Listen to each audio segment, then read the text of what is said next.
ओम नमो भगवते वासुदेवाय। आप सभी का हमारे YouTube चैनल पर हार्दिक स्वागत है। आज द्वादशी के दिन आइए सुने तुलसी माता की पौराणिक कथाएं। साथ में जानेंगे एकादशी पारण का नियम, व्रत खोलने के बाद क्या खाएं और क्या नहीं खाएं। एकादशी का व्रत भगवान विष्णु के निमित्त रखा जाता है। हर मास में एकादशी आती है और माह के अनुसार एकादशी व्रत का महात्म्य भी बढ़ जाता है। एकादशी व्रत करने के लिए दशमी के दिन से व्रत के नियम लग जाते हैं, जो कि द्वादशी तक चलते हैं। दशमी से लेकर द्वादशी तक व्रत के नियमों का पालन यदि मनुष्य नहीं करते तो इससे उन्हें व्रत का पूरा पुण्य लाभ नहीं मिलता। ऐसे में हर किसी को ये जानना चाहिए कि व्रत के अगले दिन पारण करते हुए कौन सी गलती ना करें। एकादशी पर नियम और संयम के साथ व्रत रखकर भगवान विष्णु की उपासना करने के बाद द्वादशी तिथि पर पारण में खास चीजों का ही सेवन करने का विधान है। भगवान विष्णु को तुलसी बेहद प्रिय है और उनकी पूजा में यदि तुलसी ना हो तो वह पूजा या भोग भगवान विष्णु ग्रहण नहीं करते। इसलिए भगवान विष्णु के किसी भी व्रत में तुलसी का प्रयोग अवश्य करें और एकादशी व्रत के पारण के लिए भी आप तुलसी पत्र को अपने मुख में डालकर पारण कर सकते हैं। आंवले के पेड़ पर भगवान विष्णु का वास होता है, इसलिए आंवले का भी विशेष महत्व होता है। एकादशी व्रत का पारण आंवला खाकर करने से अखंड सौभाग्य, आरोग्य और संतान सुख की प्राप्ति होती है। एकादशी व्रत के पारण पर चावल जरूर खाना चाहिए। एकादशी व्रत के दिन चावल खाना मना होता है, लेकिन द्वादशी के दिन चावल खाना उत्तम माना जाता है। मान्यता है कि इस दिन चावल खाने से प्राणी रेंगने वाले जीव की योनि में जन्म पाता है, लेकिन द्वादशी को चावल खाकर व्रत का पारण करने से इस योनि से मुक्ति भी मिल जाती है। सेम को कफ और पित्त नाशक माना गया है और व्रत पारण के लिहाज से भी ये उत्तम माना गया है। ऐसे में सेम धार्मिक और स्वास्थ्य के हिसाब से बेहतर पारण भोज्य माना गया है। व्रत पारण में जो भी भोजन पकाया जाता है उसमें घी का प्रयोग करना चाहिए। गाय के शुद्ध घी से ही व्रत के पारण का भोजन बनना चाहिए। घी को सबसे शुद्ध पदार्थ माना गया है और ये सेहत के लिए भी अच्छा होता है। पारण करते समय कुछ चीजों का प्रयोग भोजन में भूल कर भी नहीं करना चाहिए। मूली, बैगन, साग, मसूर दाल, लहसुन, प्याज आदि का पारण में प्रयोग निषेध है। बैगन पित्त दोष को बढ़ाता है और वहीं मसूर की दाल को अशुद्ध माना गया है। मूली की तासीर ठंडी होती है, इसलिए ये व्रत के ठीक बाद सेहत के लिए सही नहीं होता। लहसुन प्याज तामसिक भोजन होता है, इसलिए इसका प्रयोग भी वर्जित माना जाता है। अब आइए सुने द्वादशी पारण से जुड़ी पौराणिक कथाएं। इन कथाओं को श्रद्धा भक्ति के साथ पूरा अवश्य सुनिएगा। इन कथाओं को सुनने से भगवान श्री हरि विष्णु, माता लक्ष्मी की कृपा अवश्य प्राप्त होती है। तो आइए सुने विट्ठल भगवान के बहुत बड़े भगत संत नामदेव जी की कथा। श्री नामदेव जी महाराष्ट्र के एक सुप्रसिद्ध संत थे। उनका ध्यान सदा विट्ठल भगवान के दर्शन, भजन और कीर्तन में ही लगा रहता था। सांसारिक कार्यों में उनका जरा भी मन नहीं लगता था। वे एकादशी व्रत के प्रति पूर्ण निष्ठावान थे। वे उस दिन जल भी नहीं पीते थे। एकादशी की संपूर्ण रात्रि को हरि नाम संकीर्तन करते थे। एकादशी को वे न अन्न खाते और न किसी को खिलाते थे। एक दिन एकादशी की रात्रि को वे हरिनाम संकीर्तन कर रहे थे। उनके साथ अनेकों भक्त भी संकीर्तन कर रहे थे।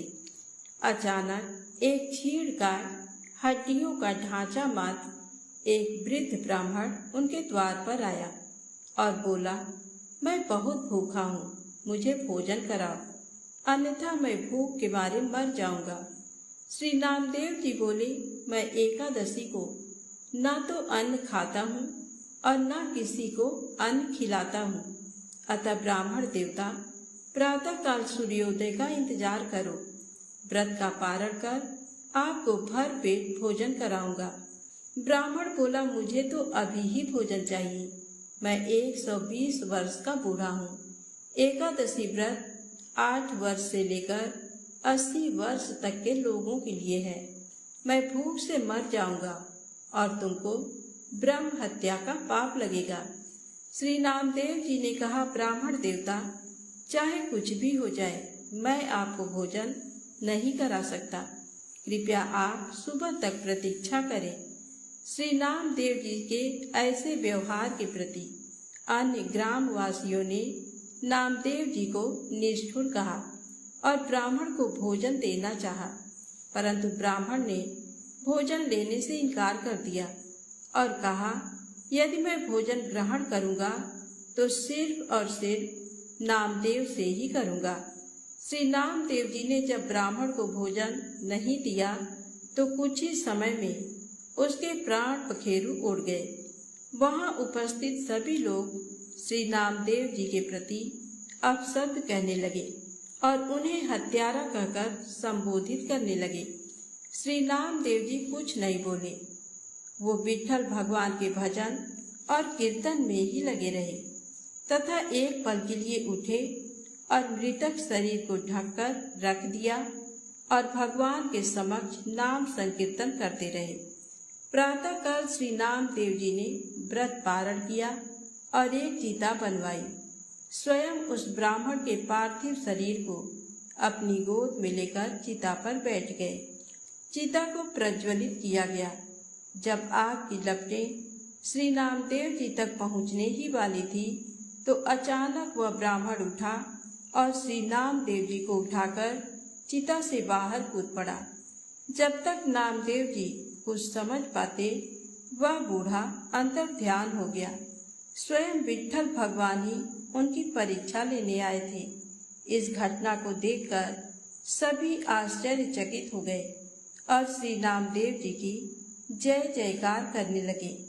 धन्य है श्री नामदेव जी। चित्त में प्रज्ञा का प्रकाश, ज्ञान का दीपक जले, तभी ठाकुर जी का निराकार स्वरूप दिखाई देता है। भागवत श्रवण से चित्त रूपी दीपक जलाने का प्रयास मानव को करना चाहिए।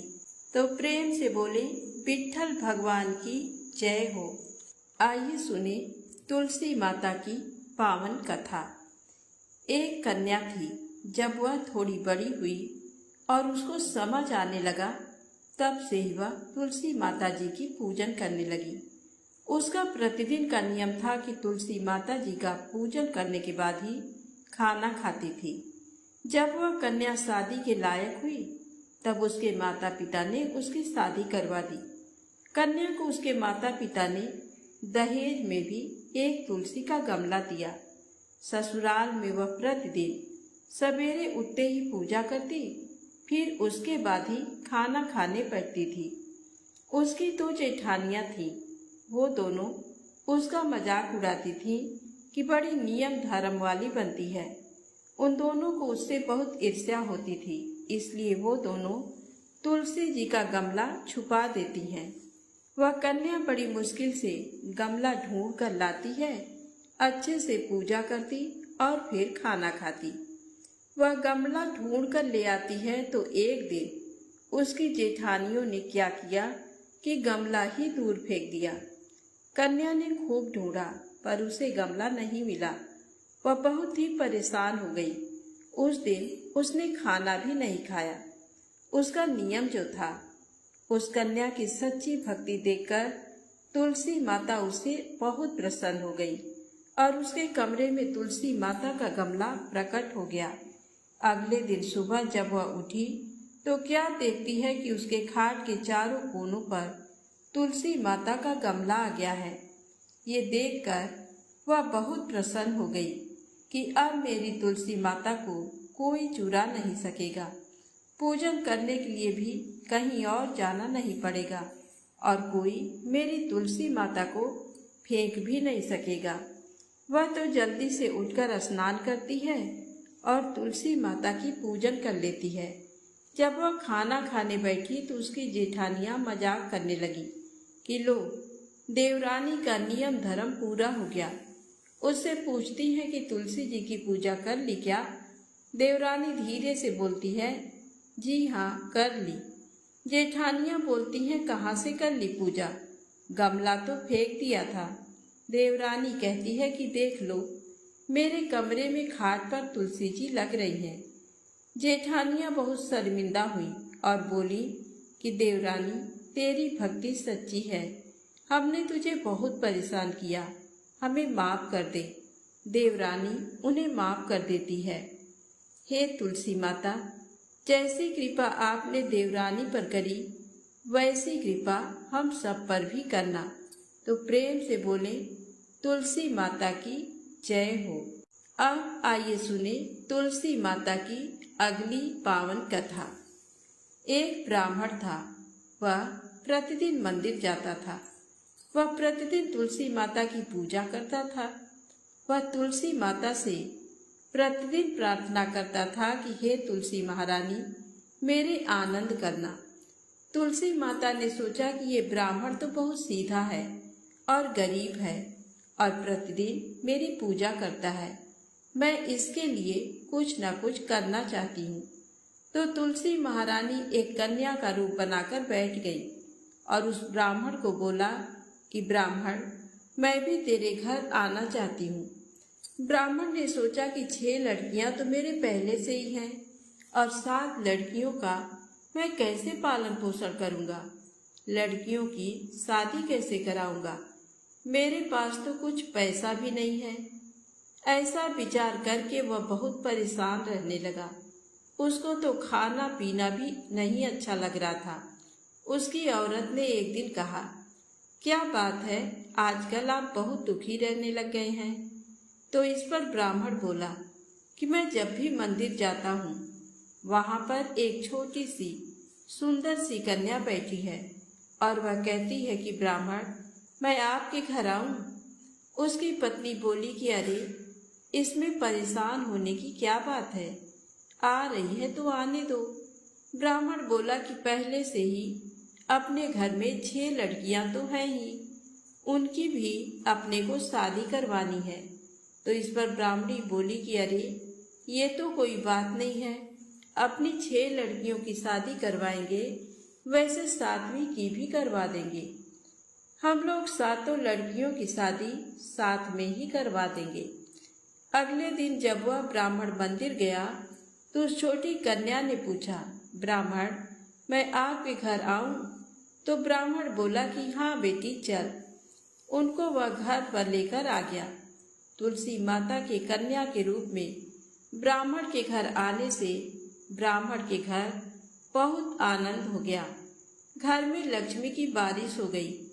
जब ब्राह्मण 7 कन्याओं की शादी के लिए वर ढूंढने जाने लगे तो उस छोटी कन्या ने कहा कि मेरे तो शालिग्राम जी के मंदिर में जाकर शालिग्राम जी को बोलना कि बारात लेकर आए और मेरी 6 बहनों के तुम्हारी इच्छा से वर ढूंढ लेना।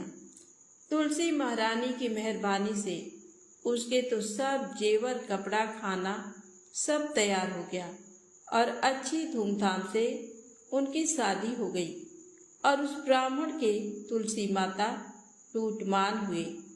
हे तुलसी माता, जैसे आप ब्राह्मण जी पर कृपा करी वैसे ही हम सब पर भी कृपा करना और जैसा आनंद ब्राह्मण के घर में किया वैसे हम सबके ऊपर करना। तो प्रेम से बोले, तुलसी माता की जय हो। अब आइए सुने तुलसी माता की अगली पौराणिक कथा। पौराणिक समय में दैत्यों का राजा दंभ हुआ करता था। वह बहुत बड़ा विष्णु भक्त था। कई सालों तक उसके यहाँ संतान नहीं होने के कारण उसने शुक्राचार्य को अपना गुरु बनाकर उनसे श्री कृष्ण मंत्र प्राप्त किया। ये मंत्र प्राप्त करके उसने पुष्कर सरोवर में घोर तपस्या की। भगवान विष्णु उसकी तपस्या से प्रसन्न हुए और उसे संतान प्राप्ति का वरदान दे दिया। भगवान विष्णु के वरदान से राजा दंभ के यहाँ एक पुत्र ने जन्म लिया। इस पुत्र का नाम शंखचूड़ रखा गया। बड़ा होकर शंखचूड़ ने ब्रह्मा जी को प्रसन्न करने के लिए पुष्कर में घोर तपस्या की। उसकी तपस्या से प्रसन्न होकर ब्रह्मा जी ने उसे वरदान मांगने को कहा। तब शंखचूड़ ने वरदान मांगा कि वह हमेशा अजर अमर रहे, वह कोई भी देवता उसे नहीं मार पाए। ब्रह्मा जी ने उसे ये वरदान दे दिया और कहा कि वह बद्री बन जाकर धर्मध्वज की पुत्री तुलसी जो तपस्या कर रही हैं उससे विवाह कर लें। शंखचूड़ ने वैसा ही किया और तुलसी के साथ विवाह के बाद सुखपूर्वक रहने लगा। उसने अपने बल से देवताओं, असुरों, दानवों, राक्षसों, गंधर्वों, नागों, किन्नरों, मनुष्यों तथा त्रिलोकी के सभी प्राणियों पर विजय प्राप्त कर ली। वह भगवान श्री कृष्ण का परम भक्त था। शंखचूड़ के अत्याचारों से सभी देवता परेशान होकर ब्रह्मा जी के पास गए और ब्रह्मा जी उन्हें भगवान विष्णु के पास ले गए। भगवान विष्णु ने कहा कि शंखचूड़ की मृत्यु भगवान शिव के त्रिशूल से ही होगी, अतः आप उनके पास जाएं। भगवान शिव ने चित्ररथ नामक गण को अपना दूत बनाकर शंखचूड़ के पास भेजा। चित्ररथ ने शंखचूड़ को समझाया कि वह देवताओं को उनका राज्य लौटा दे, परंतु शंखचूड़ ने मना कर दिया और कहा कि वह महेश्वर से युद्ध करना चाहता है। भगवान शिव को जब ये बात पता चली तो वे युद्ध के लिए अपनी सेना लेकर निकल पड़े। इस तरह देवता और दानवों में घमासान युद्ध हुआ, परंतु ब्रह्मा जी के वरदान के कारण शंखचूड़ को देवता नहीं हरा पाए। भगवान शिव ने शंखचूड़ का वध करने के लिए जैसे ही अपना त्रिशूल उठाया, तभी आकाशवाणी हुई कि जब तक शंखचूड़ के हाथ में श्री हरि का कवच है और इसकी पत्नी का सतीत्व अखंडित है, तब तक इसका वध असंभव है। आकाशवाणी सुनकर भगवान विष्णु वृद्ध ब्राह्मण का रूप धारण कर शंखचूड़ के पास गए और उससे श्री हरि कवच दान में मांग लिया। शंखचूड़ ने वह कवच बिना किसी संकोच के दान कर दिया। इसके बाद भगवान विष्णु शंखचूड़ का रूप बनाकर तुलसी के पास गए। शंखचूड़ रूपी भगवान विष्णु ने तुलसी के महल के द्वार पर जाकर अपनी विजय होने की सूचना दी। ये सुनकर तुलसी बहुत प्रसन्न हुई और पति रूप में आए भगवान का पूजन किया व रमण किया। ऐसा करते ही तुलसी का सतीत्व खंडित हो गया और भगवान शिव ने युद्ध में अपने त्रिशूल से शंखचूड़ का वध कर दिया। तब तुलसी को जब पता चला कि वे उनके पति नहीं हैं, बल्कि वे तो भगवान विष्णु हैं, क्रोध में आकर तुलसी ने कहा कि आपने छल पूर्वक मेरा धर्म भ्रष्ट किया है और मेरे पति को मार डाला, अतः मैं आपको श्राप देती हूँ कि आप पाषाण होकर धरती पर रहें। तब भगवान विष्णु ने कहा, देवी, तुम मेरे लिए भारतवर्ष में रहकर बहुत दिनों तक तपस्या कर चुकी हो। तुम्हारा ये शरीर नदी रूप में बदलकर गंडकी नामक नदी के रूप में प्रसिद्ध होगा। तुम पुष्पों में श्रेष्ठ तुलसी का वृक्ष बन जाओगी और सदा मेरे साथ रहोगी। तुम्हारे श्राप को सत्य करने के लिए मैं पाषाण शालिग्राम बनकर रहूंगा। गंडकी नदी के तट पर मेरा वास होगा। प्रेम से बोले तुलसी माता की जय हो। अब आइए सुने राजा अम्बरीश की कहानी। राजा अम्बरीश राजा नाभाग के पुत्र थे। वह 7 द्वीपों के राजा थे। वह बहुत ही ब्रह्मज्ञानी और विष्णु भक्त थे। वह भगवान विष्णु की कथाएं सुनते और मंदिरों में दर्शन करने जाते। विष्णु भक्ति के आगे वह घर, स्त्री, पुत्र, धन धान्य सब कुछ तुच्छ समझते थे। एक बार भगवान विष्णु को प्रसन्न करने के लिए उन्होंने साल भर पत्नी सहित एकादशी का व्रत रखा। कार्तिक मास में व्रत जब समाप्त हुआ तो उन्होंने 3 दिनों तक उपवास किया। विष्णु भगवान का पूजन किया, ब्राह्मणों को 60,000 गौओं का दान दिया, संत महात्माओं को दान दिया और उन्हें भोजन करवाकर संतुष्ट किया। राजा अम्बरीश जब ब्राह्मणों को भोजन करवाने के पश्चात पारण करने लगे तो उसी समय दुर्वासा ऋषि अतिथि के रूप में वहां आ गए। राजा अम्बरीश ने दुर्वासा ऋषि का पूजन और स्वागत किया और उन्हें भोजन के लिए विनती की। दुर्वासा ऋषि कहने लगे कि मैं पहले यमुना नदी में स्नान कर भोजन करूंगा। दुर्वासा ऋषि स्नान करने चले गए। उधर द्वादशी केवल कुछ मुहूर्त ही रह गई, जिस मुहूर्त में पारण करना आवश्यक था, नहीं तो राजा का व्रत निष्फल हो जाता। राजा अम्बरीश दुविधा में पड़ गए क्योंकि दुर्वासा ऋषि अभी वापस नहीं आए थे। अगर अतिथि ब्राह्मण को भोजन करवाए बिना पारण करते तो पाप के भागीदार बनते, लेकिन पारण किए बिना द्वादशी व्यतीत हो जाने पर पारण का महत्व समाप्त हो जाता है। ऋषियों ने कहा कि महाराज, आप केवल जल से पारण कर लें, इससे आपका व्रत भी व्यर्थ नहीं होगा और कोई दोष भी नहीं लगेगा, क्योंकि जल को भोजन और भोजन दोनों रूपों में माना जाता है।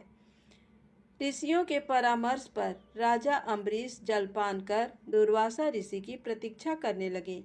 यमुना से लौटने पर दुर्वासा ऋषि अपनी तपशक्ति से जान गए कि राजा अम्बरीश ने जल पी लिया।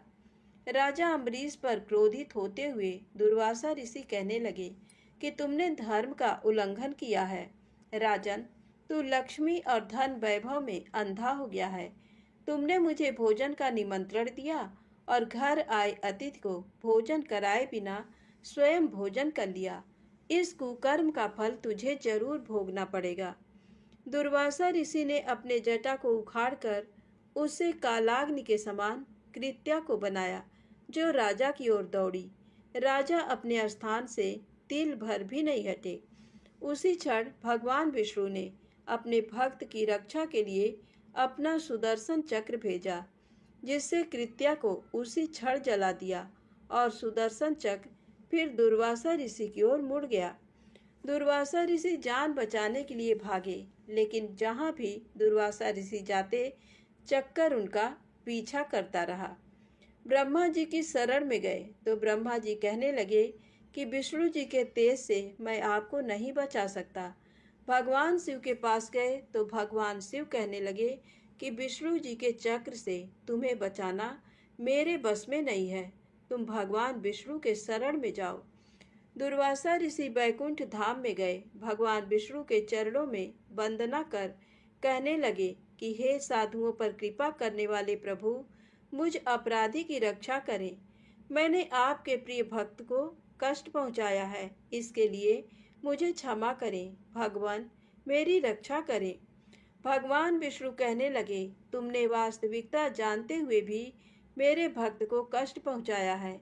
मेरे भक्त मुझे बहुत प्रिय हैं। तुम्हारी रक्षा का एक ही उपाय है, तुम राजा अम्बरीश से क्षमा मांगो। यदि वह तुम्हें क्षमा कर दे तो समझो तुम्हारी रक्षा हो गई। वह बहुत दयालु हैं और धार्मिक राजा हैं, वह तुम्हें जरूर क्षमा कर देंगे। दुर्वासा ऋषि राजा अम्बरीश के पास पहुंचकर उनसे क्षमा मांगने लगे।